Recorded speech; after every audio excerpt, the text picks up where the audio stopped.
முருங்கைக்கீரை முட்டை பொரியல் எப்படி செய்கிறதுன்னு பார்ப்போமா. அதுக்கு ஒரு பேனில் எண்ணெய் சேர்த்துக்கோங்க. எண்ணெய் சூடானதும் கடுகு தாளிச்சுக்கோங்க. கடுகு நல்லா பொரிஞ்சு வந்ததும் வெங்காயம் சேர்த்துக்கோங்க.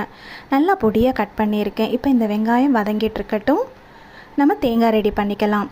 ஒரு மிக்ஸி ஜாரில் கொஞ்சமாக ஜீரகம், சோம்பு, பூண்டு, தேங்காய், பச்சை மிளகாய் இது எல்லாமே சேர்த்து கொரகொரப்பாக அரைச்சி எடுத்துக்கோங்க.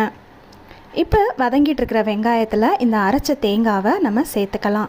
இப்போ இந்த வெங்காயத்துக்கும் தேங்காவுக்கும் தேவையான அளவு உப்பு சேர்த்து நல்லா கலந்து விட்டுக்கிட்டு அடுத்து நம்ம அலசி வச்சுருக்கிற கீரையை ஆட் பண்ணிக்கலாம்.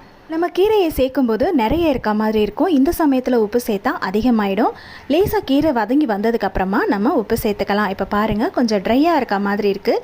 அதனால் கொஞ்சமாக தண்ணியை தெளித்து விட்டுக்கோங்க. தண்ணி தெளித்து விட்டுக்கோங்க, ஊற்ற வேணாம். இப்போ நம்ம ஒரு அரை ஸ்பூன் உப்பு சேர்த்துக்கிட்டு நல்லா கலந்து விட்டுக்கோங்க. உப்பு நல்லா கலந்து விட்டதுக்கப்புறம் ஒரு 2-3 நிமிஷம் மீடியம் ஃப்ளேம்லேயே அப்படியே குக் ஆகட்டும். மூடி வைக்க வேண்டாம்.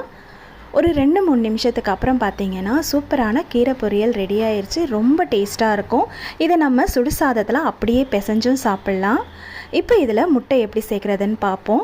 அந்த கடாயில் கீரையெல்லாம் ஒதுக்கி விட்டுட்டு வெறும் கடாயில் முட்டையை உடச்சி ஊற்றிக்கிட்டு நல்லா பொடி மாஸ் மாதிரி கிண்டிக்கோங்க.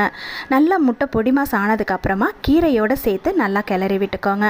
இப்போ பாருங்கள், முருங்கைக்கீரை முட்டை பொடி மாஸ் சூப்பராக ரெடி ஆயிடுச்சு. இதுவும் செம்ம டேஸ்ட்டாக இருக்கும். ட்ரை பண்ணி பார்த்துட்டு கமெண்ட் பண்ணுங்கள். தேங்க்யூ.